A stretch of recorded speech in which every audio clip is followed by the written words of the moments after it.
Gloire à Dieu. Gloire à Dieu. Amen. Merci Seigneur. Vous êtes bénis ce matin? Gloire à Dieu pour la présence du Seigneur qui est au milieu de nous. Je voudrais qu'on puisse prier le Seigneur. Amen. Je ne vous cache pas que j'ai eu une nuit vraiment difficile. Je me suis réveillé ce matin et le Seigneur m'a fait rappeler de la nuit que j'ai passée. Je n'ai pas resté debout, mais pendant que je dormais, j'ai ressenti une opposition de l'ennemi. Parce que, en réalité, ce matin, le message que Dieu a mis sur mon cœur, c'est pour dévoiler les pièges du diable. Parce qu'aujourd'hui, on pourrait dire à n'importe qui, comment le diable il agit, ben on pourrait dire 500 pièges que le diable fait. Mais il y a des choses qui fait le diable qu'en réalité, on ne se souvient plus. Et dans mon cœur, depuis 2 jours, je suis animé d'un message, et puis j'ai dit, Seigneur, je voudrais apporter ça à l'église. Et je voudrais vous dire quelque chose, c'est vrai qu'il y en a, ce matin, on n'aurait peut-être pas besoin d'écouter de message, frères et sœurs. C'est un culte d'adoration. On est là pour se rappeler la mort et la résurrection du Seigneur. Et puis on pourrait chanter juste des cantiques et puis lui donner la gloire et des louanges ce matin. En réalité, un culte, c'est ça. C'est donner honneur et des louanges à Dieu. Mais on a un peuple tellement difficile aujourd'hui et on a tellement besoin de Dieu qu'on a besoin que sa parole puisse pénétrer dans nos cœurs. Et puis je voudrais juste vous dire ça avant qu'on puisse prier le Seigneur. Vous savez ce qu'on a besoin dans nos églises? Parce qu'on vit des temps difficiles, frères et sœurs. On a besoin d'un miracle. On a besoin que Dieu opère quelque chose dans nos cœurs. Mais pour que Dieu opère un miracle dans nos cœurs, on a besoin de ressentir le besoin. Comme on est venu au Seigneur, frères et sœurs, le Seigneur il a fait le miracle de la nouvelle naissance. Pourquoi il a fait le miracle de la nouvelle naissance? Parce qu'on a reconnu qu'on était des pécheurs. Mais quand on vient dans une réunion et qu'on dit Seigneur, j'ai besoin de ta grâce, et bien Dieu à ce moment-là il fait un miracle. Souvenez-vous, frères et sœurs, des noces de Cana. Il y a un foyer, il y a de l'argent, il y a de la famille, il y a les disciples, il y a même Jésus qui est invité. Mais pourtant, il leur manque quelque chose. Il leur manque le principal. Sans cette chose, il n'y a pas de mariage. Il leur manque le vin. Et le vin, c'est le symbole de la joie. Ben, je voudrais vous dire, frères et sœurs, aujourd'hui, on a l'église, on a notre maison, on a nos enfants, il y a tout qui va. Mais en réalité, dans le foyer, il manque quelque chose. Il manque le principal ce matin. Il te manque la joie. Il te manque quelque chose dans ton foyer. Et ce matin, le message que Dieu m'a mis dans mon cœur, c'est qu'il y a parmi nous, peut-être 1 ou 10 ou 100, je ne sais pas, je me mets dedans avec vous, il y a des rétrogrades. Et vous savez ce que c'est un rétrograde? C'est pas quelqu'un qui va dans une boîte de nuit. C'est pas quelqu'un qui vit la vie du monde. C'est quelqu'un qui était à fond et puis que d'un seul coup, il a commencé à ralentir. Il était devant, et puis il se retrouve derrière, mais il prend le pain et le vin. Et lui, il a rétrogradé. Et ce matin, le message que Dieu voudrait me donner dans mon cœur, c'est pas un message de jugement, mais c'est un message d'amour. Comme il a dit Roger, le Seigneur, il a toujours une main tendue, mais vers qui? Vers celui qui tend la sienne. Et puis ce matin, je voudrais qu'on dise, Seigneur, en travers ta parole, seulement quelques minutes, je voudrais tellement, Seigneur, que tu me parles. Je voudrais tellement que tu me fasses du bien, Seigneur. Alors je ne sais pas, peut-être que le message va s'adresser à une personne, mais moi, il m'a fait du bien dans mon cœur. Mais pour cela, je voudrais qu'on prie le Seigneur. Vous voulez qu'on lui demande quelques minutes seulement? Dire, Seigneur, j'ai besoin de toi. J'ai besoin de ta grâce, Seigneur. Et je voudrais que Patrick, qui puisse prier le Seigneur pour moi. Nous glorifions notre Père, notre Dieu, parce que tu es le Dieu suprême, Seigneur, qui vit dans les cœurs, Seigneur, comme un livre ouvert, mon Sauveur bien-aimé. Et c'est par la bouche de ton serviteur que tu vas parler ce matin, mon Sauveur bien-aimé. Pour cela que nous proclamons et nous acclamons ce matin l'onction de Dieu pleinement, Seigneur, de gloire au Dieu, afin de remplir ce lieu, Seigneur, excuse-moi, roi, mais surtout par-dessus tout ton serviteur. Ta parole est une source de bénédiction, elle est déjà bénie, Dieu. Mais c'est toi de ton serviteur ce matin, qui n'est pas d'opposition à la parole, c'est qui est la vérité de Dieu, qui est la puissance de l'Esprit, qui puisse agir glorieusement dans les cœurs. Un Dieu révèle, témoigne, Jésus, mais que ce matin, il n'y ait pas de tromperie, mais que seule la vérité de Dieu, et Dieu nous triompher, et vous le reste des cœurs, au nom de Jésus, Père. Alléluia. On dit Amen ensemble. Vous savez pourquoi le Seigneur a mis ce message dans mon cœur? C'est parce qu'il y a 4-5 jours, on a écouté les témoignages vendredi, mais le mardi déjà à Aix-en-Provence, on avait écouté les gens. Et c'est moi qui dirigeais les chants. Puis j'étais assis sur ma chaise, je disais, Seigneur, je me réjouis des foyers qui ont été bénis par Dieu, des rétrogrades qui sont revenus dans la maison du Seigneur. Mais j'étais vraiment en colère. Je vous le dis en vérité. Ça ne s'est pas vu sur mon visage. J'étais sur ma sèche, Patrick, et puis j'étais en colère. Mais vous savez contre qui j'étais en colère? J'étais en colère contre l'ennemi de nos fait trop de dégâts, frères et sœurs. C'est vrai que le Seigneur revient bientôt, mais lui, il connaît les prophéties. Il sait qu'il a peu de temps. Alors vous savez ce qu'il fait? Alors il veut nous détruire. Il veut nous fermer la bouche. Il veut nous mettre de la jalousie. Il veut nous mettre de la tromperie dans nos cœurs. Voilà les ruses du diable, frères et sœurs. Et j'étais en colère, je disais, Seigneur, combien de ministères ont été écroulés? Combien de foyers qui étaient parmi nous ici sont plus? Combien de nos enfants sont dans la drogue, peut-être? Le diable, frères et sœurs, on doit le combattre. On doit se lever comme une armée. J'ai dit, Seigneur, mets ce message dans mon cœur.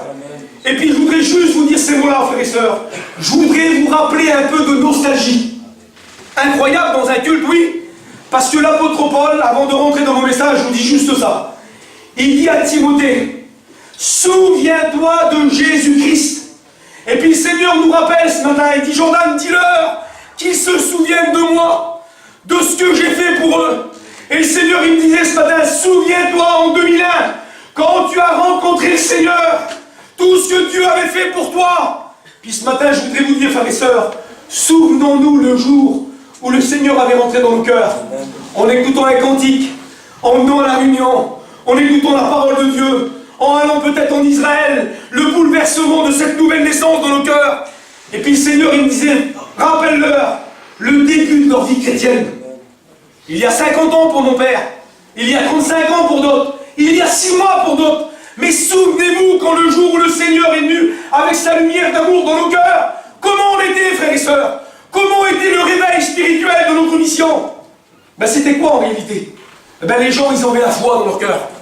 Il y avait de l'amour toujours prêt à aider quelqu'un. Il y avait une attente du Saint-Esprit, il y avait une attente de Jésus. On parlait à des chrétiens il y a 45 ans en arrière, mon père il m'explique, il dit quand on est venu au Seigneur, on croyait que le Seigneur allait revenir. Pourquoi aujourd'hui vous ne le croyez plus? Quand quelqu'un était dans le besoin, on était prêt à tendre notre main là, même si on n'avait pas grand-chose pour l'aider. Il y avait de la foi, il y avait de l'amour, il y avait un zèle pour aller dans les réunions. Il y avait beaucoup de prières dans le peuple des voyageurs. Il y avait beaucoup de simplicité, il y avait beaucoup d'honnêteté, il y avait de la droiture devant Dieu. Et il semblerait que ces choses-là, frères et sœurs, ils ont disparu. Il semblerait qu'il y ait un changement. Et puis vous savez ce qu'il dit l'apôtre Paul? Vous courriez bien. Qui vous a arrêté? Vous priez avant, mais qui t'a arrêté? T'avais de l'amour pour ton prêcher avant, mais qui t'a arrêté? T'attendais le Seigneur avant, mais qui t'a arrêté? T'étais prêt à donner quelque chose avant, tu donnes plus pour l'œuvre de Dieu, mais qui t'a arrêté? Et vous voulez qu'on le voie ensemble? Qu'est-ce qui peut nous arrêter dans notre vitesse avec Dieu? Qu'est-ce qui peut enlever notre amour? Qu'est-ce qui peut enlever notre foi? Qu'est-ce qui peut enlever notre fruit? Avant, quand on a été aux écoles bibliques, quand on s'est levé pour servir le Seigneur, eh bien on dévorait la parole de Dieu. Et aujourd'hui, il semblerait que la parole elle est mise dans un placard. Mais qui nous a arrêté de lire, frères et sœurs? Ben, je voudrais vous dire que c'est le diable et le péché. C'est le monde aujourd'hui avec toutes ses astuces. Il vient et nous empêche de marcher. Alors dans la parole de Dieu, je vous fais 3 lectures. C'est un message un peu spécial, mais je vais essayer de le rendre tout simple. Écoutez ce qu'il est dit dans Osée, chapitre 13 et verset 9. Ce qui a causé ta ruine, chapitre 1er. C'est un mot fort, frères et sœurs. Je suis gêné de dire ce mot-là. Il y aurait des chrétiens qui seraient suicidés là. Il y aurait des locaux des habitants du pays, des anciens et des jeunes. Rien de pareil n'est-il arrivé de votre temps, ou de temps de vos pères, le réveil de la mission. Racontez-le à vos enfants, et que vos enfants le racontent à leurs enfants, et leurs enfants à la génération qui suivra. Il s'est passé quoi, Joël? Ce qui a laissé le gazon, la sauterelle l'a dévoré. Ce qui a laissé la sauterelle, le gélec l'a dévoré. Ce qui a laissé le gélec, le asile l'a dévoré.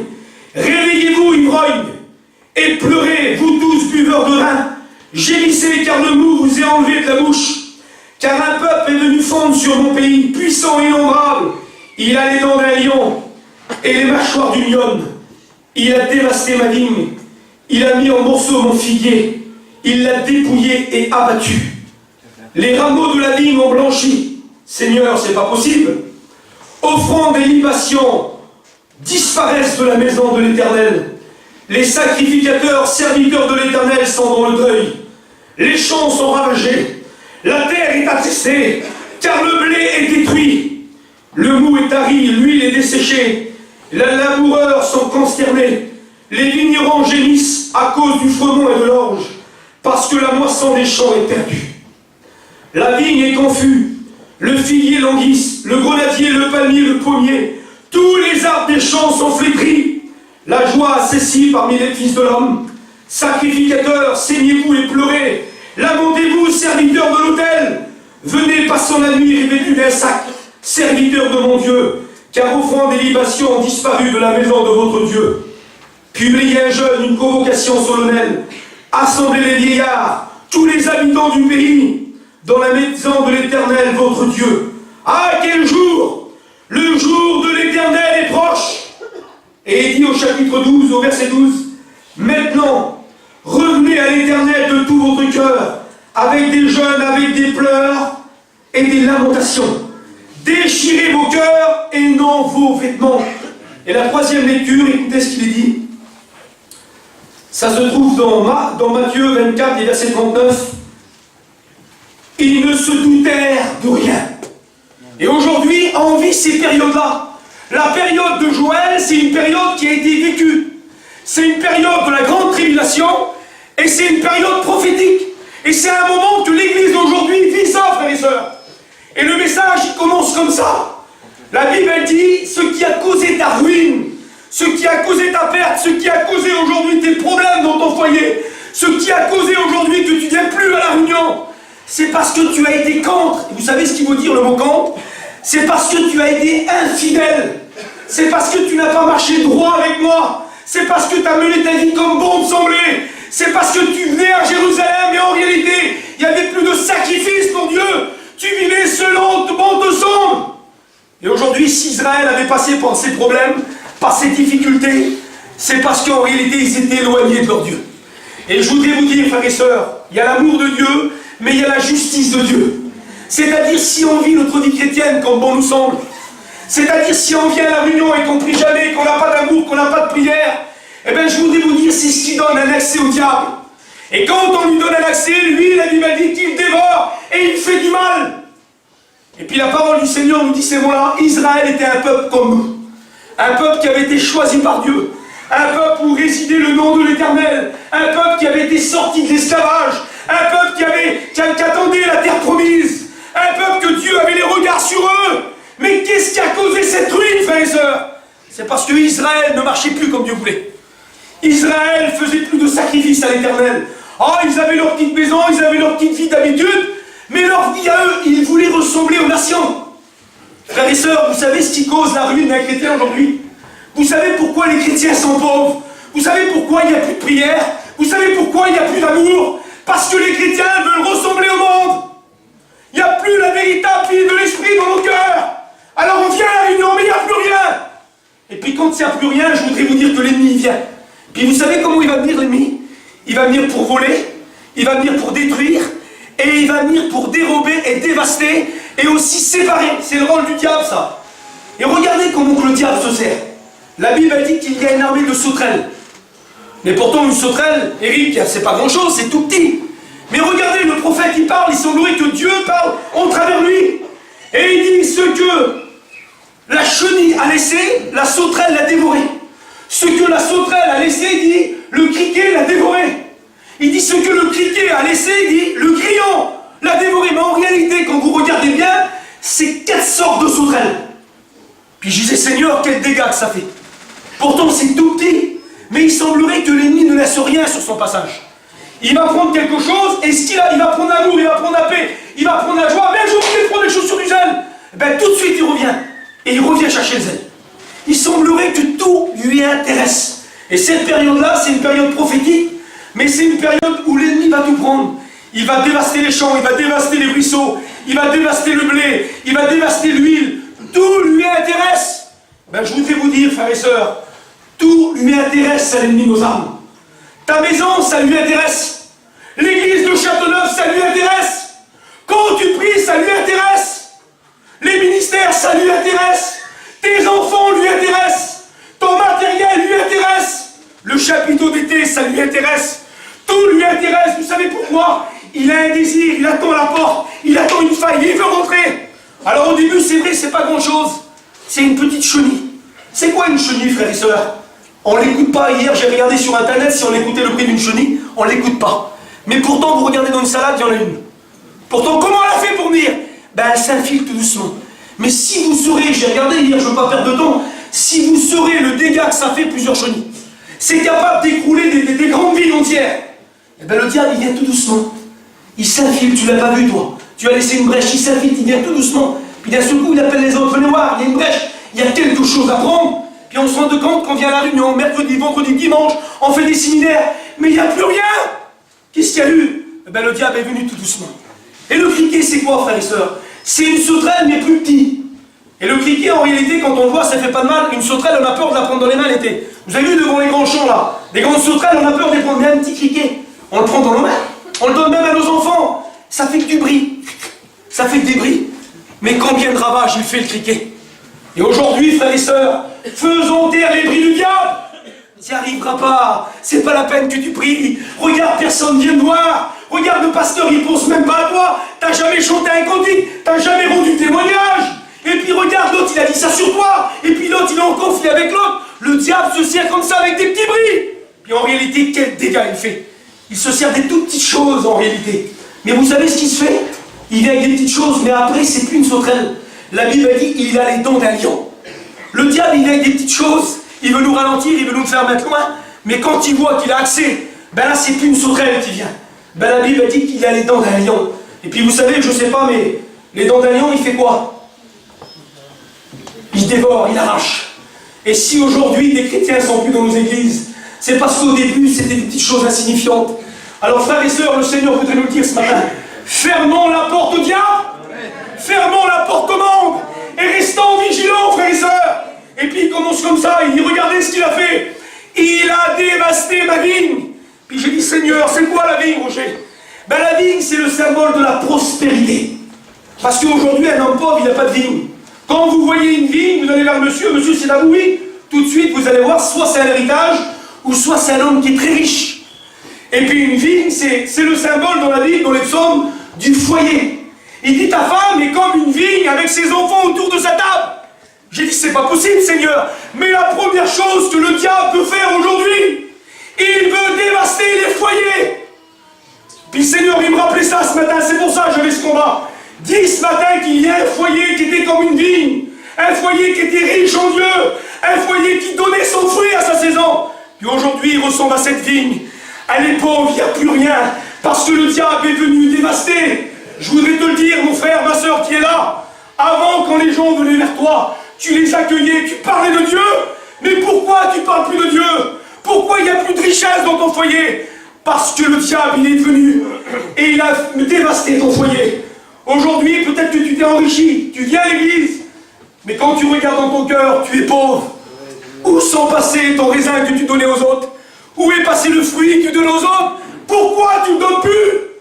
Parce que le diable, il est venu et il a dévasté ton foyer. Et quand on regarde plus loin,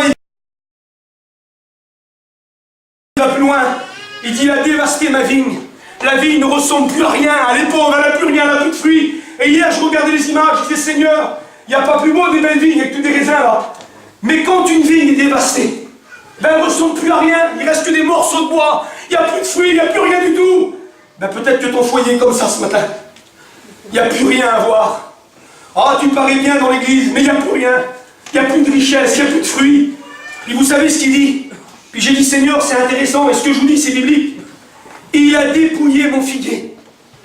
Les fruits du figuier, les branches, les feuilles, il n'y a plus rien, il l'a dépouillé. Il a juste laissé l'apparence de l'arbre. Mais en réalité, les branches, les feuilles, les figues qui est dessus, il n'y a plus rien. Puis j'ai dit, Seigneur, c'est quoi le figuier? Vous voulez qu'on voie ensemble ce que c'est le figuier? Le figuier, c'est le symbole d'Israël. Mais ça va plus loin que ça, frères et sœurs. Pour nous, c'est pas Israël. Pour nous, vous savez ce que c'est? Nathanaël, avant que Philippe t'appelle, quand tu étais sur le figuier en train de méditer la Torah, je t'avais vu. Le figuier, vous savez ce que c'est? C'est là où les serviteurs de Dieu prennent leur Bible et qui se mettent dans leur chambre à part. Et il semblerait qu'aujourd'hui, il n'y a plus cette mise à part. Il semblerait que le diable il est venu et il a dévasté le figuier. Vous savez ce que c'était le figuier? C'est là où on s'invitait. C'est là où les Juifs prenaient leur rencontre. C'est là où les Juifs prenaient la Torah et puis ils attendaient les prophéties. Ils scrutaient les Écritures. le diable, ce matin, le Seigneur me disait, dis-leur, il y avait des personnes qui aimaient lire la parole. Il y avait des personnes qui avaient de l'intimité avec moi. Il y avait des personnes, quand ils sont levés pour servir le Seigneur, ça méditait pendant des mois et des jours. Puis aujourd'hui, il n'y a plus rien. Mais qu'est-ce qui s'est passé? Il est venu prendre ta méditation. Il est venu prendre ta lecture. Il est venu prendre ta communion. Il est venu prendre ta vie intime. Parce que les figuiers, personne ne nous voyait. Quand on était sous le figuier, on était recouvert de branches. Il n'y avait que Dieu qui le voyait. Et ça, c'est la parole de Jésus quand tu pries, rentre dans ta chambre. Avant, il y avait des chrétiens, peut-être. Ils étaient dans leur chambre, personne ne les voyait. Ils méditaient, ils priaient, ils étaient en communion avec Dieu. Ma sœur, mon frère, qu'est-ce qui s'est passé dans ta vie intime avec Dieu? Pourquoi tu ne médites plus? Pourquoi tu pries plus ton Dieu? Pourquoi il n'y a plus cette communion avec lui? Parce que le diable, l'ennemi de nos âmes, il a dévasté ton figuier. Il a pris ta mise à part. Alors tu viens à l'église, mais il n'y a plus rien. Et quand il va un petit peu plus loin, on va suivre le message. Il dit offrande et libation ont disparu dans la maison de Dieu. J'ai dit Seigneur, voilà un point que je vais regarder. Vous savez ce que c'était une offrande? C'était un animal qu'on sacrifiait. Pour Dieu, en honneur pour Dieu. Mais une libation, c'était un parfum. De l'huile ou du vin qu'on mettait aussi sur l'holocauste, sur l'offrande. C'était de rendre honneur à une divinité. Et quand Israël donnait une libation à l'Éternel, c'était en signe d'honneur. Et le Seigneur me disait quelque chose aujourd'hui. Jordan, dis-leur qu'il n'y a plus de libation dans nos églises. Mais Seigneur, c'est quoi la libation? C'est l'honneur qui peut être rendu. Aujourd'hui, on élève des hommes. Quand quelqu'un prêche, quel homme tu sais, quel missionnaire, quel évangéliste, quel pasteur. Puis nous, on est contents, nous. Ben oui, on prend toute la gloire. Mes frères et sœurs, la gloire revient à Dieu ce matin. Le diable nous prend notre libation. Le diable nous prend notre louange à Dieu. Normalement, frères et sœurs, quand on rend témoignage, je laisse parler mon cœur, on parle que de nous. J'étais un drogué, j'étais dans le monde, j'avais des belles voitures, j'avais tout. Mais c'est pas grave que tu avais tout. Dis-leur plutôt ce que le Seigneur a fait pour toi. Dis-leur qu'il est monté sur la croix. Dis-leur qu'il vient bientôt nous chercher. Et je voudrais vous dire, frères et sœurs, quand on finit nos réunions, élevons-nous à lui. Apportons des libations au Seigneur. Vous voulez qu'on va un peu plus loin ensemble? Il dit, il a ravagé mes champs. J'ai dit, Seigneur, c'est pas possible. Les sauterelles peuvent faire ça? Ben oui. Quand ils viennent par milliers, comme une armée, ils dévastent les champs. Les champs, c'est le symbole du monde. C'est le symbole de l'évangélisation. Puis, en réalité, je mesure mes mots ce matin. Je ne vais pas dire que le diable a pris notre évangélisation, parce que je vais me faire taper sur les doigts, c'est normal. Vous dire si, il y a des réunions d'évangélisation, on parle de Dieu à côté de nous. Oui, mais le diable, ce qu'il veut faire aujourd'hui, regardez avant, tout le monde qui était là, on était sur des grandes places. Et quand on était sur place, c'était facile de parler de Dieu. Puis aujourd'hui, il n'y a plus de champs.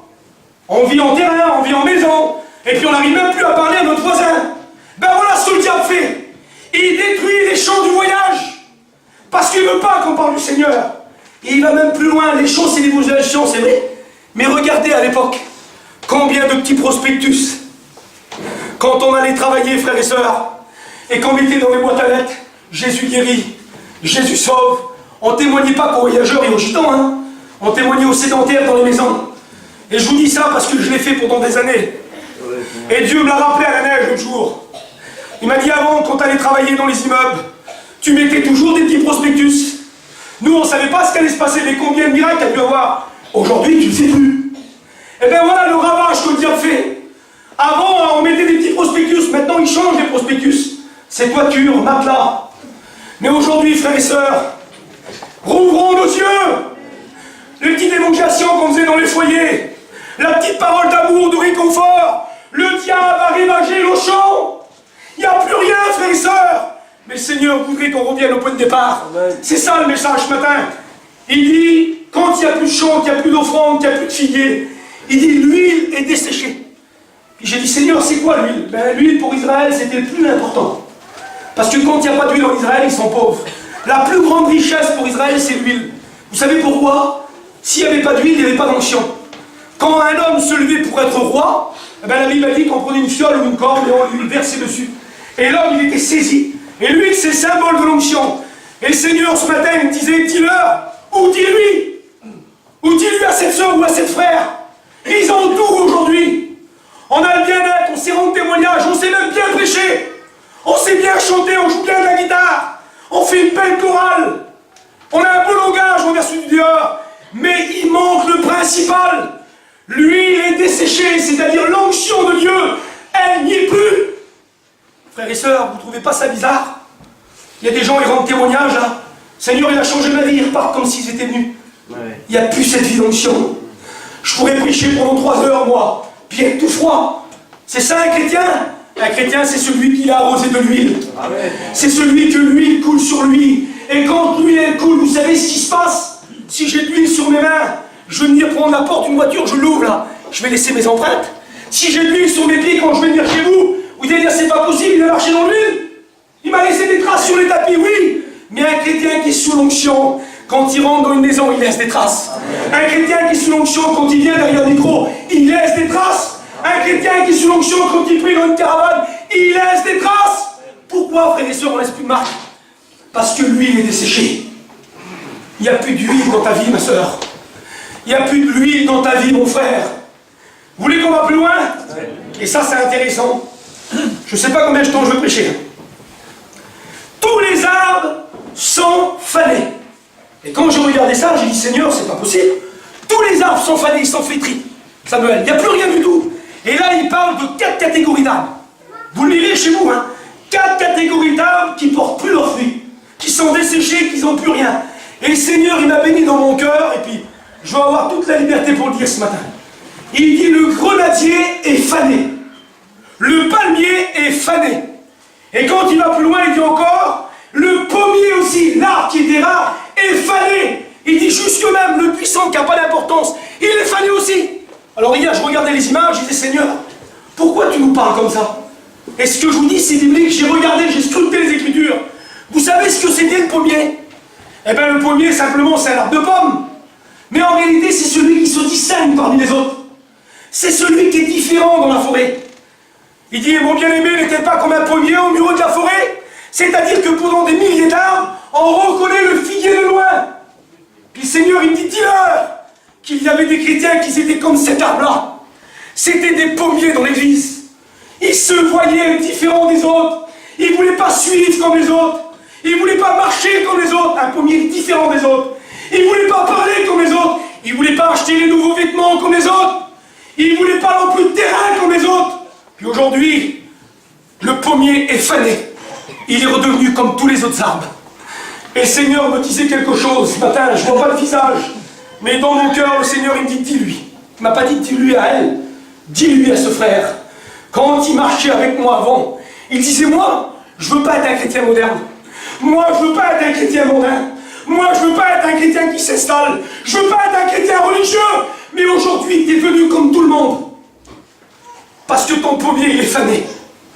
Tu ne portes plus de fruits. Tu n'as plus rien ce matin. Aujourd'hui, tu dis, oui, mais tout le monde le fait. Tout le monde peint. Tout le monde va en voyage. Tout le monde s'achète des habits de marque. Tout le monde réussit. Mais le Seigneur ne t'a pas demandé ça à toi. Il t'avait demandé d'être différent des autres. Et aujourd'hui, le diable, il a passé. Et il a dévoré ton pommier. Il l'a fané, il l'a détruit. Et puis, quand il va un petit peu plus loin, il dit, même le grenadier ne porte plus son fruit, il dit, il est fané. Alors c'est quoi un grenadier? Ben, un grenadier, vous regardez dans les proverbes, c'est un fruit, c'est plusieurs fruits dans un fruit. Parce que quand vous ouvrez une grenade, il y a des milliards de petites boules à l'intérieur. C'est-à-dire qu'il y a plusieurs fruits dans un seul. Vous savez ce que c'est le grenadier? C'est le symbole de la nouvelle naissance. C'est le symbole, vous savez quoi? Du fruit de l'esprit. Et il dit, vous avez reçu pas les fruits de l'esprit, le fruit de l'esprit. Et à l'intérieur, il y avait la paix, il y avait l'amour, il y avait la tempérance, la maîtrise de soi, la sagesse, la foi. Il y avait tout ça en nous. Mais le diable, il est venu et il a détruit justement le fruit que nous portons avant. Il n'y a plus de paix, il n'y a plus d'amour, il n'y a plus de foi, il n'y a plus de joie. Alors je passe un peu vite. Il dit même le palmier avec ses grandes branches et sa hauteur, qui pousse pas loin des mers, il dit même lui, il est fané. Et j'ai dit, Seigneur, c'est quoi ça? Le palmier, vous le retrouvez dans le livre d'Exode. Le palmier, c'est le symbole du repos. Quand Israël était fatigué, il venait se reposer à l'ombre des palmiers. Et le Seigneur, il me dit, dis-leur aujourd'hui, ils ont été rachetés par mon sang, ils sont chrétiens, mais il n'y a plus de repos. C'est pas possible. Pourtant, qu'est-ce qu'on dit quand on témoigne? Jésus donne le repos. Jésus donne la paix. Nous-mêmes, on prend des cachets pour dormir. Est-ce que c'est normal, frères et sœurs, que des chrétiens prennent des cachets pour dormir? Est-ce que c'est normal que des chrétiens boivent un coup pour être tranquilles? Est-ce que c'est normal que des chrétiens partent 24 sur 24 dans les voyages pour avoir du repos? Je ne suis pas contre, frères et sœurs, c'est bien qu'à faire sur un voyage, mais il y en a que ça qui compte, parce que dans leur cœur, ils sont vides. Il n'y a plus de repos, il n'y a plus de palmier. Mais pourquoi il n'y a plus de repos? Parce que tu t'en es pas rendu compte. Et le diable, il est venu, il a pris le palmier, il l'a détruit, il l'a fané. Puis j'ai dit, Seigneur, c'est quoi le puissant? Il dit, Seigneur, il dit, dis-leur, je voudrais faire attention à mes mots ce matin, de gêner personne. Il a dit, dis-leur, le puissant, c'est le symbole, vous savez de quoi? De la simplicité, de l'unité, de l'humilité. Pourquoi je dis ça? Parce que quand Dieu a parlé à Moïse, il ne s'est pas servi d'un palmier. Hein? Quand Dieu a parlé à Moïse, il ne s'est pas servi du cep du Liban qui avait la tête haute. Quand Dieu s'est parlé à Moïse, il ne s'est pas servi non plus d'un olivier. Il s'est servi de quelque chose de petit, quelque chose de humble, quelque chose de pas terrible. Le feu brûlait à l'intérieur du puissant. Et il dit, Moïse, alléluia, va délivrer mon peuple. Amen. Dieu se sert des hommes qui sont humbles, des hommes qui sont humiliés. Et aujourd'hui, ça a changé. Pourquoi? Le diable, il a même détruit le puissant. C'est-à-dire avant, quand tu es venu au Seigneur, tu étais humble. Tu avais de l'unité dans ton cœur, de l'humilité. Tu voyais des frères plus haut que toi. Mais tu as apporté ça à une prédication. Et aujourd'hui, c'est toi le plus grand. Tu es comme un cèdre. Tu es venu orgueilleux. Tu es venu orgueilleuse. Parce que tu as réussi. Mais ce matin, le Seigneur veut quelque chose de toi. Je résiste aux orgueilleux. Mais je fais grâce aux humbles. Frères et sœurs, on n'est rien, on est inutile, on n'est pas grand-chose, on est du sable dans la mer. On est une poussière. Si vous voulez que Dieu se serve de vous, ressemblons plus, frères et sœurs, au sel du Liban, mais redevenons comme des puissants. Redevenons et rappelons-nous de là où nous sortis. Le puissant, il ne porte pas de fruits, il n'a rien. Mais pourtant, il y a du feu qui brûle. Vous voulez que le feu brûle en nous, frères et sœurs? Restons des puissants. Et quand il va plus loin, écoutez ce qu'il dit.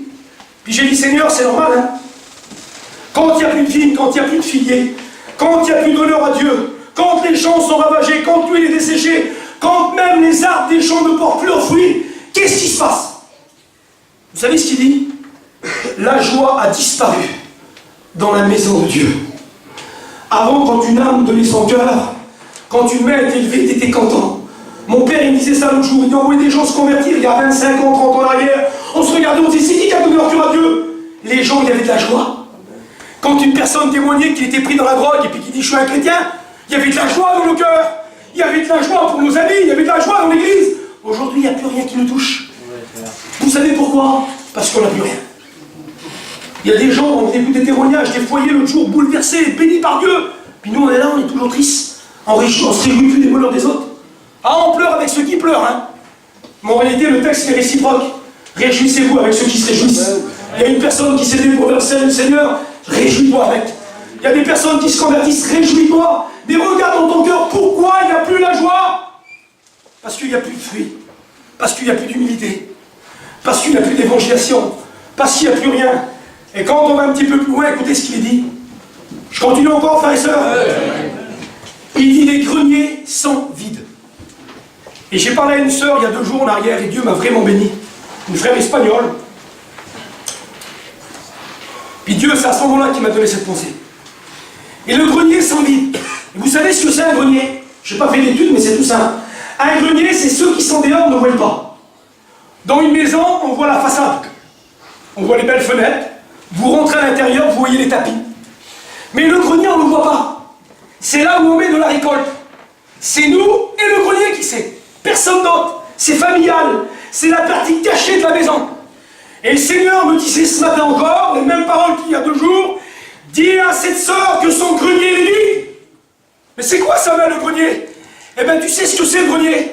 C'est la partie du cœur. Parce qu'on peut venir à l'église et avoir une belle façade. On peut chanter des cantiques, les plus beaux cantiques du monde. On peut venir visiter tout le monde. Ah, le Seigneur est bon, le Seigneur revient. Mais l'intérieur de notre cœur, elle est vide. Mais pourquoi? Parce que le diable, il est venu prendre le blé qui était dans ton cœur. La vie qui était dans ton cœur, tu ne l'as plus. Et le Seigneur me disait ce matin à cette sœur, dis-lui ce matin que son grenier est vide. Il y a une partie de son cœur qui est vide, qui est triste, qui est malheureuse. Puis le Seigneur m'a dit quelque chose ce matin. Si tu reviens à lui, il va te bénir. Amen. Et quand on va un petit peu plus loin, C'est dans Nahum chapitre 2 verset 11. Écoutez le message. Hein. Il dit, les cœurs sont abattus, les genoux chancellent, les reins souffrent et les visages pâlissent. Dans les derniers jours, il y aura des temps difficiles. Pas matériellement, mais spirituellement. Puis en vérité, vous allez dire, il est dur le message. Il nous a tout pris, le diable, on n'est plus des chrétiens alors. Mais écoutez le message. C'est un message de rappel ce matin. C'est un message de réforme. Écoutez qu'est-ce qu'il est dit. Les cœurs sont abattus, hors chronologique. Le cœur, c'est le symbole de l'amour. Le cœur, l'amour, elle est abattue. Il n'y a plus d'amour, frères et sœurs. Quand on n'était pas chrétien, quelqu'un qui nous faisait quelque chose, ben on avait le droit de se battre avec elle. Mais aujourd'hui, il n'y a rien qui a changé pour nous. Oui, mais t'as vu, il est dur, il m'a parlé dessus. Hein. Mais le Seigneur t'a dit d'aller le voir. Oui, mais j'y vais pas, moi. Moi, je ne pardonne pas. Pourquoi tu ne pardonnes pas? Pourquoi tu ne vas pas le voir? Pourquoi tu t'excuses pas? Tu sais pourquoi tu n'arrives pas? Parce que dans ton cœur, tu n'as pas d'amour. Parce que si tu aurais de l'amour, la montagne qui serait devant toi, même celui qui t'a tué. Vous avez vu les témoignages? Il y en a qui ont tué leurs enfants, puis ils sont venus pardonner aux autres. Mais pourquoi ils l'ont fait? C'était tout simple pour eux. Parce qu'il y a de l'amour. Quand il y a de l'amour, on excuse, on pardonne, on s'abaisse. Mais quand il n'y a pas d'amour, on n'en veut pas. Ben, le Seigneur me disait quelque chose ce matin. Les cœurs sont battus. Les genoux chancellent. C'est quoi les genoux, frères et sœurs? C'est le symbole de la prière. Il n'y a plus de prière. On fait une prière tous ensemble.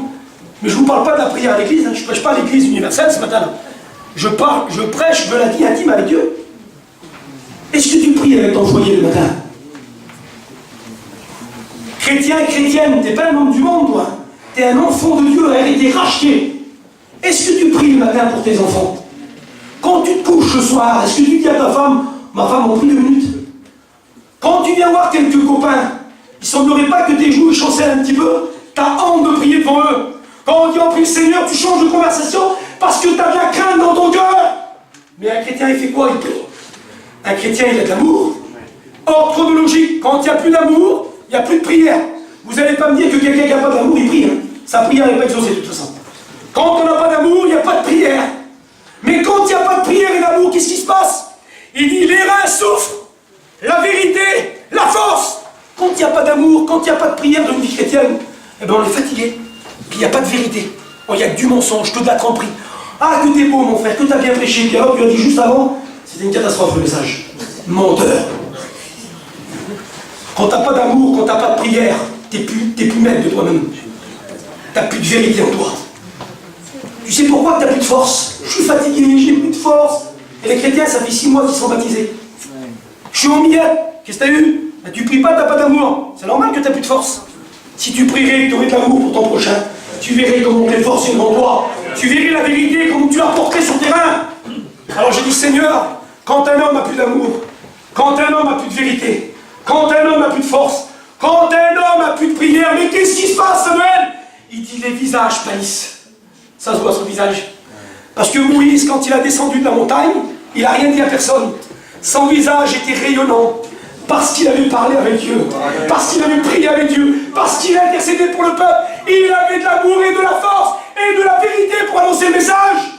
Mes frères et sœurs, mais quand les visages se couvrent de honte, quand les visages sont blancs, quand les visages pâlissent, c'est parce qu'il n'y a plus rien. Puis j'ai dit, Seigneur, il y a quelque chose qui se passe là. Il y a un feu à dévorer les plaines. Et un feu, frères et sœurs, on ne l'arrête pas comme ça. Mettez le feu dans l'église, même quand jette de l'eau, n'importe quoi. C'est dur d'arrêter un feu. Il n'y a que les pompiers qui peuvent arrêter un feu. Et je voudrais vous dire, frères et sœurs, encore quelques minutes, il y a un feu qui est en train de dévaster notre peuple. Les plaines, c'est la vision, c'est ce qu'on voit de loin. Les montagnes, quand il y a une montagne devant nous, eh ben on ne peut plus rien voir, Samuel. Mais quand il y a des plaines, on est capable de voir à des kilomètres. Eh bien le diable, en ce moment, vous savez ce qu'il fait? Il a allumé un feu. Et le feu, c'est le monde. Le feu, c'est Internet. Le feu, c'est tout ce qui brille. Et vous savez ce qu'il est en train de faire? Il est en train de brouiller notre vision. On passe plus de temps sur le bon coin et sur les vieilles images, plutôt que de passer du temps sur la parole. Et le feu là, frères et sœurs, j'ai pas la solution ce matin. On est pris par ce feu. Qu'est-ce qu'on va faire? Le feu a tout dévoré. Il a dévoré les plaines, il a dévoré les arbres, les sauterelles ont tout dévasté. Les greniers sont vides. Est-ce que vous voulez qu'on prie le Seigneur et qu'on s'en va chez nous? On repart comme on est venu. Il a été dur le message ce matin. Je suis un chrétien pauvre, j'ai plus de fruits, j'ai plus de communion, et il m'a tué le message. Samuel, on fait quoi? On repart chez nous? On repart pas chez nous. Mais Dieu veut quelque chose ce matin. La parole de l'Éternel fut adressée à Joël. Le premier concerné, c'est le porteur du message. Quelle beauté, Seigneur. Vous croyez que je vous juge ce matin? Le premier concerné, c'est moi. Joël, il n'était pas différent des autres. Il vivait dans la même période. Et frères et sœurs, je suis avec vous, avec mon foyer, dans la même période. Mais Seigneur, qu'est-ce que tu veux de nous?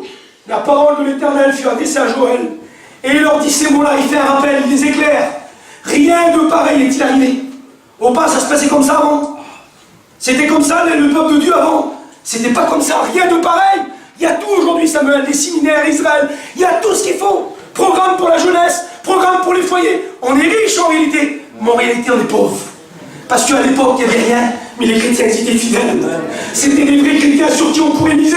Aujourd'hui, quand un chrétien vient, un mois après, il est parti à l'école publique. On ne fait plus de différence, soit en étudiant, soit en y est. Frères et sœurs, réveillons-nous. Rien de pareil n'est arrivé. Puis le Seigneur nous dit quelque chose. Joël va leur dire, écoutez ceci, vieillards, vous qui êtes anciens dans la foi, vous tous habitants du pays, vous les jeunes, écoutez ce que Dieu veut. Vous voulez qu'on écoute ce matin? Réveillez-vous. Vous savez pourquoi il leur dit ça? Parce que le texte que je vous ai cité tout à l'heure, ils ne se doutèrent de rien. Il n'y avait plus d'armes, il n'y avait plus de blé, il n'y avait plus d'huile, il n'y avait plus de vin, il n'y avait plus rien. Ils menaient leur vie comme bon leur semblait. Ils venaient à l'église et ne se doutèrent de rien. Mais ce matin, la parole est là pour nous éclairer. Elle est là pour nous montrer notre état ce matin. Et il dit, réveillez-vous. Oh Seigneur, pourquoi tu veux qu'on se réveille? Il dit, car le jour de l'Éternel est proche. Qu'on le veut ou qu'on ne veut pas, mes frères et sœurs, qu'on y croit ou pas, que le prédicateur qui vous prêche au retour du Seigneur et qu'il ne vit pas, c'est pas grave. Quand le Seigneur a dit qu'il revient, il revient. Amen. Frères et sœurs, c'est plus le temps de s'endormir. C'est plus le temps de regarder la télé pendant des heures. C'est plus le temps de croiser nos mains pendant des heures. Réveillons-nous. Faisons comme Jonas, on se réveille, on invoque Dieu. C'est ce qu'il a dit, Pilate. Jonas, pourquoi tu dors? Il y en a qui sont endormis ce matin. Le Seigneur voudrait qu'on se réveille. Et vous savez ce qu'il va lui dire? Troisième point. L'Éternel parle. Réveillez-vous. L'Éternel est proche. Et là, il s'adresse à nous, il s'adresse à moi. Il dit, revenez à moi de tout votre cœur. Mais ça veut dire quoi, revenez à moi? Ça veut dire quelqu'un qui est parti? Ben, je vous l'ai dit tout à l'heure. C'est le rétrograde. Tu veux la bénédiction ce matin? Amen. Tu veux reporter du fruit comme avant? Tu veux témoigner comme avant? Tu veux avoir de l'amour comme avant? Eh bien, il faut revenir au point de départ. Il dit, revenez à moi de tout votre cœur, avec des pleurs, des jeûnes et des supplications. Combien de temps qu'on n'a pas pleuré devant la parole? Combien de temps qu'on n'a pas jeûné pour Dieu? Combien de temps qu'on n'a plus rien eu? Ah oui, on fait une appel, on lève la main. Prie pour moi, frère. Je voudrais te dire, ça n'a pas le plus important, ça. Le plus important, c'est l'âme. C'est le cœur qui parle. Et il dit, Seigneur, je veux revenir vers toi parce que je suis parti. Avant, j'étais dans l'église, maintenant, je ne veux plus travailler. Avant, j'ai dû mettre les chaînes, je ne le fais plus. Le Seigneur te demande de revenir. Ce que j'ai contre toi. Dieu aurait des choses à nous dire ce matin. Il a des choses contre nous, malgré son amour. Croyez pas qu'il n'y a que l'amour de Dieu, hein. Il y a la colère de Dieu aussi. Ah oui, il y a la justice de Dieu. Il y a la sainteté de Dieu aussi. Il y a la vérité de Dieu. Dieu est capable de parler de différentes manières ce matin. Le message est dur des fois aussi. C'est pas un message basique quand tout le monde péché. Dieu vous dira jamais ça, hein. Dieu est en train de vous montrer votre état pour que vous revenez à lui. Il dit, revenez à moi de tout votre cœur. Il dit, ce que j'ai contre toi, c'est que tu as abandonné ton premier amour. Ce que j'ai contre toi, c'est que tu portes plus de fruit. Ce que j'ai contre toi, c'est que tu n'as plus de cette communion avec moi. Ce que j'ai contre toi, c'est que tu n'as plus cette méditation de ta parole. Ce que j'ai contre toi, c'est que tu ne pries plus. Alors Seigneur, tu veux quoi? Vous savez ce qu'il dit? Repends-toi. Quelle beauté, Seigneur. Humilie-toi ce matin et pratique tes premières œuvres. Le Seigneur voudrait nous rendre au point de départ. Il voudrait qu'on recommence. Par son amour, il voudrait nous redonner. Il dit, arrêtez de déchirer vos vêtements comme font les Juifs, mais déchirez vos cœurs. Aujourd'hui, il faut dire la vérité, hein. On fait un appel, on va se lever, on déchire l'apparence. Seigneur, bénis mon foyer, mes enfants. C'est pas ce que Dieu t'a demandé ce matin. Il a dit, arrête de déchirer tes vêtements devant tout le monde. Arrête de faire la belle prière devant tout le monde. C'est le cœur que tu as besoin de déchirer. Et quand on déchire le cœur, c'est de l'abondance du cœur que viennent tout. Les mauvaises pensées, les meurtres, les adultères, la colère, tout en réalité vient du cœur. Et le Seigneur nous demande quelque chose ce matin. L'ennemi t'a dévasté. Tu es pauvre, tu n'as plus rien. Tu as retrogradé spirituellement. Mais le Seigneur nous demande une chose. Revenez au point de départ. Arrêtez de déchirer vos vêtements, mais déchirez vos cœurs. Mais je disais, Seigneur, ça veut dire quoi, déchirer votre cœur? Vous savez ce que ça veut dire? Avant de lui donner la louange et la gloire. Parce qu'on se cache derrière la louange. Hein. Je te loue, Père. Tu as toujours été à mes côtés. Tu sais dans l'état que tu es. La louange appartient à celui que ça va. Il faut dire la vérité. Hein. Le Seigneur ne te demande pas ça ce matin. Il te demande de te repentir. Il y aurait des chrétiens comme ça ce matin? Oui. Si Dieu a parlé de ce message, c'est parce qu'il y a des chrétiens comme ça. Il y a des chrétiens qui ont besoin de demander pardon à Dieu. Il y a des chrétiens qui ont besoin de se lever là. Je ne vais pas faire d'appel, tu vas te lever tout seul. Et tu vas t'humilier devant tout le monde s'il faut. Ah bon? Oui. Eh bien tu vas te lever et tu vas dire, Seigneur, je te demande pardon. C'est l'intérieur de mon cœur qui parle. Je veux m'humilier, Seigneur. Je suis un menteur. Je vis dans l'adultère. Ce sont petits les mots là. J'ai pas d'amour. Je suis un voleur. C'est ça que Dieu veut ce matin. Des personnes qui se repentent de leur péché. Des personnes qui reviennent au point de départ. Si l'ennemi fait du dégât, c'est parce que t'es pas vrai. C'est parce qu'il y a une brèche. Et quand tu déchires ton cœur, le cœur est ouvert. Mais la Bible dit qu'on l'appellera le réparateur des brèches. Il est capable de soigner ton cœur ce matin. Et il dit, si tu reviens à moi, écoutez comment c'est beau, hein, la fin du message. L'Éternel est lent à la colère, mais riche en bonté. C'est un jugement pour Israël. Hein. Dieu ne nous juge pas ce matin. Il nous rappelle ce que l'ennemi fait comme dégâts. Il dit, si tu reviens à moi, c'est pour toi ma soeur. C'est pour toi mon frère. Si tu demandes pardon, si tu pratiques tes premières œuvres, si tu te mets à genoux par terre, si tu déchires ton cœur ce matin, si tu arrêtes de lever ta main, si tu reviens à moi de tout ton cœur, alors c'est quoi les promesses, Seigneur? Alors il dit, je vous enverrai du blé. Quelle beauté, Seigneur, c'est la dit. Je vous enverrai du vin, symbole de la joie. Tu ne nous juges pas, Seigneur, mais non. Le diable vous a tout pris ce matin. Mais si on revient au point de départ, tout redevient comme avant. Tout ce que l'ennemi a pris, Samuel, il nous redonne tout. Il dit, je vous redonnerai du blé, je vous redonnerai du vin, et je vous redonnerai de l'huile. Et puis, frères et sœurs, quand on a ces choses-là, vous savez ce qu'il dit? Et avec ces trois choses, vous serez rassasiés. Pourtant, c'est rien du blé, du vin, de l'huile. C'est peu. Mais quand on est un chrétien avec un morceau de pain sur la table, on est rassasié. Parce que le Seigneur vit dans nos cœurs. Tu sais pourquoi tu n'es pas rassasié? Parce que tu veux autre chose que Dieu. Tu veux autre chose que lui. Mais quand Dieu prend toute la place, quand c'est le blé de la parole, quand c'est le vin de la joie, quand c'est l'huile qui descend sur nous, on est rassasié, frères et sœurs. Et il va un petit peu plus loin. Il dit, j'éloignerai de vous l'ennemi du Nord. Les arbres porteront leurs fruits. C'est pas possible. Il y a une solution ce matin pour celui qui est fané. Il y a une solution sur celui qui a plus d'humilité. Il y a une solution ce matin pour la vigne, le foyer qui était brisé. Oui, Jordan, s'il revient à moi, le foyer là, si celui qui porte plus de fruits revient à moi, je vais lui redonner de la richesse. C'est-à-dire avant l'amour, la paix, la joie, le bonheur, le baptême du Saint-Esprit, le don de prophétie, c'est une richesse ça. La diversité des langues, le chant, le témoignage qui porte d'onction, tu ne l'as plus. Mais si tu reviens à lui ce matin, il te redonne ces richesses-là. Et il dit, le figuier et la vigne redonneront de leur richesse. Ta méditation, elle sera riche. Ton figuier donnera sa richesse. Et il dit, je vous donnerai de la pluie, de la première et de la dernière saison. C'est quoi la pluie? Vous savez ce que c'est? C'est le symbole de la bénédiction. Ça fait combien de temps que tu n'as pas été béni? Rentre en toi-même, réponds-moi pas. Ça fait combien de temps que tu n'as pas été béni? Combien de temps que tu n'as pas pleuré? Combien de temps que tu t'as pas régalé dans une réunion? Combien de temps que tu n'as pas écouté une petite prédication ou un cantique et tu dis que je suis content, ma femme? Que je suis content comment Dieu m'a parlé? Ça fait combien de temps que tu n'as pas été arrosé par la pluie de la bénédiction? Eh bien ce matin, le Seigneur me dit une chose. Reviens au point de départ. Pratique tes premières œuvres. Reviens au point de départ. Reviens à Dieu. Et quand on revient à Dieu, ben la Bible a dit qu'il ouvre le ciel. Et là, c'est la bénédiction de Dieu qui descend. Amen. Frères et sœurs, vous croyez que ce matin, la bénédiction va descendre? Amen. Vous croyez que la pluie va nous arroser? Amen. La pluie sera arrosée, vous savez à qui? Il a dit Roger tout à l'heure. À celui qui voudra. J'étais content qu'il a dit ça, ça a confirmé mon message. Il a dit, il passe, pourquoi qu'il y en a qui sont bénis et pas l'autre? Parce que lui, il a fait appel. C'est vrai, les moutons fait appel, il bénit. Mais si Romain ne fait pas appel, il passe à côté. L'amour de Dieu, c'est de bénir tout le monde. Mais il va venir arroser ce matin, vous savez qui? Celui qui prépara son champ. Celui qui dit, Seigneur, je ne veux pas revenir moi. Mais je voudrais te dire, tu repartiras religieux. Tu repartiras comme t'es venu. Mais si ce matin, tu mets ton orgueil et tu dis, oui, ça fait 50 ans que je suis chrétien. Mais j'ai besoin de revenir au point de départ. J'ai besoin de revenir, Seigneur. Ben, tu verras pendant que la bénédiction va descendre. Vous voulez qu'on va plus loin? Et il dit, vous saurez que je suis au milieu de vous. Alors ça veut dire quoi ça? Eh bien ça veut dire qu'Israël, ils étaient religieux par-dessus tout, mais ils avaient oublié le principal, que le Seigneur, il était là. Et j'ai peur, je vous dis devant Dieu, je suis un jeune prédicateur. On a grandi dans la mission. Et je suis un jeune prédicateur, ça fait pas longtemps que je prêche, il y a plein d'anciens ici. Mais j'ai peur de l'avenir de la mission. Qu'on devienne comme les églises catholiques. On va à l'église, on fait la prière, on fait le signe de croix,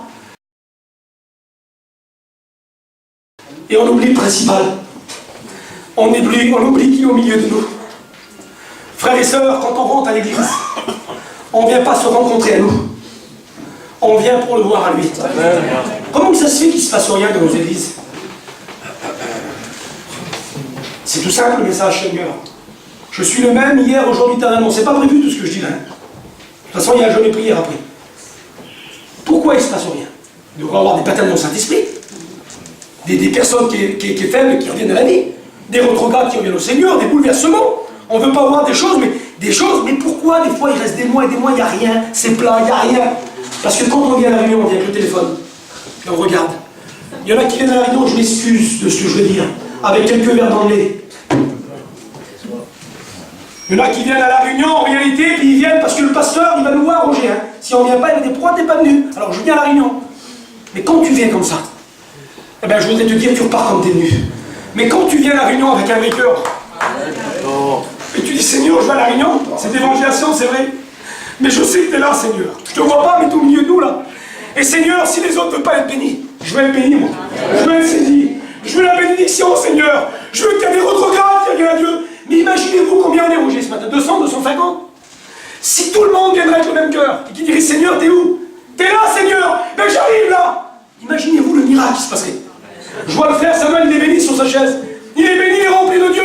Mais c'est le Seigneur qui est près de lui. On devrait s'approcher de la bénédiction. Ben lui, il est béni, c'est pas grave, on est là, nous. On a oublié le principal, qu'il était là. Dieu est là, frères et sœurs. Soyons pas comme le peuple dans Exode. L'Éternel est-il au milieu de nous, Moïse? Ou n'est-il pas? Il y a des chrétiens, ils hésitent comme ça. Ils parlent comme ça, les chrétiens. Il est là ou il n'est pas là?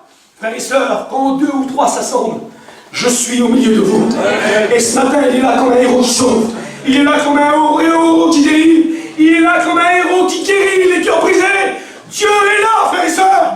On ne le voit pas, mais je lui ai demandé ce matin. Je dis, Seigneur, si tu es là, bénis-nous. Si tu es là, Seigneur, envoie la pluie. Si tu es là, guéris le malade, Seigneur. Alors j'avais plein de choses à marquer, mais je ne le dis plus. C'est juste la dernière chose. C'est la prophétie concernant les actes des apôtres. Il dit après cela, mais après quoi, Seigneur? Après que les gens auront revenu à moi. Après que je leur aurai donné leur fruit. Après que je leur aurai donné tout ce que l'ennemi leur a pris. Il dit là, je répandrai mon esprit sur toute chair. Leurs hommes gens parleront en langue. Il dit leur verra auront des songes et des visions. Et quand on voit dans les actes des apôtres la chambre haute, le jour de la Pentecôte, 120 a été baptisé du Saint-Esprit, la parole de la prophétie de Joël a été réalisée. Mais nous, frères et sœurs, ça fait 2000 ans. 2000 ans qu'on vit la Pentecôte. 2000 ans qu'on vit en réalité la prophétie de Joël. Ben ce matin, je le crois. Si tu reviens à Dieu de tout ton cœur, le Seigneur te baptise. Ce matin, si tu reviens à lui, il te redonne de son geste. Ce matin, si tu reviens à lui, il te redonne le don de prophétie. Ce matin, si tu reviens à lui, il te guérit. Ce matin, si tu reviens à lui, il te délivre. Et il dit, vous saurez que le salut se trouvera sur le mont Sion à Jérusalem. Et nous, on sait ce que c'est le mont Sion. C'est le mont Golgotha. Le salut se trouve là, ma soeur. Tu as perdu ton salut ce matin. Mon frère, tu as perdu ton salut et tu le sais. Tu vas même prendre le pain et le rêve et tu sais que tu n'as plus la vie. Et ce matin, le Seigneur te rappelle, il se trouve où le salut? Le salut, il se trouve ici, sur le mont Golgotha, où l'homme de Nazareth a été crucifié pour nous. Et il va un petit peu plus loin, il parle et là on va arrêter. Il dit que l'époux, regardez la prière de Joël, hein, sort de sa demeure et l'épouse de sa chambre, car le jour est proche. Et le Seigneur nous demande quelque chose ce matin. Il dit l'époux, il est déjà sorti de sa demeure il y a 2000 ans. Il est déjà venu sur la terre de misère. Il est venu pour payer pour nous. Il s'est fait pauvre, lui qui était riche. Il est sorti de sa demeure.